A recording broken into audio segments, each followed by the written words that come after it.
Assalamualaikum warahmatullahi wabarakatuh. Perkenalkan, saya Nadiatul Hasanah dari Fakultas Ekonomi dan Bisnis, Prodi Manajemen, Universitas Muhammadiyah Surabaya, kelas A dengan NIM 20201221052. Di kesempatan kali ini saya akan menyampaikan beberapa materi untuk menyelesaikan ujian akhir semester pada mata kuliah Teori Pengambilan Keputusan. Pada materi pertama yaitu adalah akurasi dan kecepatan. Akurasi dan kecepatan adalah dua hal yang penting dalam konteks pengambilan keputusan saat ini dan di masa yang akan mendatang. Keputusan merupakan pilihan yang dibuat dari sejumlah alternatif yang ada. Akurasi dan kecepatan dalam pengambilan keputusan merupakan hal yang sangat penting untuk menentukan keputusan mana yang akan kita ambil.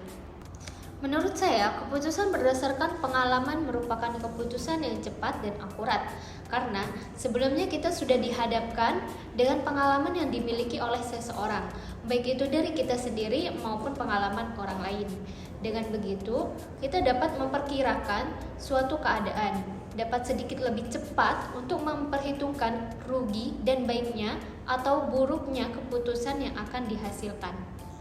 Contoh akurasi dan kecepatan pengambilan keputusan dalam kehidupan sehari-hari, salah satunya adalah ketika saya akan berangkat kuliah, namun keadaan waktu yang mepet, di situ saya akan lebih memilih Gojek daripada Grab agar lebih mempersingkat waktu. Kemudian materi yang kedua yaitu penggunaan teknologi bisa mengurangi bias.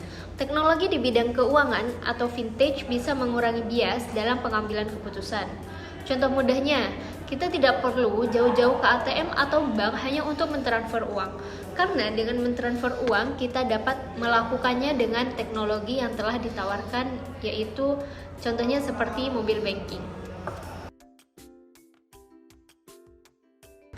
Kemudian di pembahasan yang terakhir kita akan membahas terkait pemilihan investor.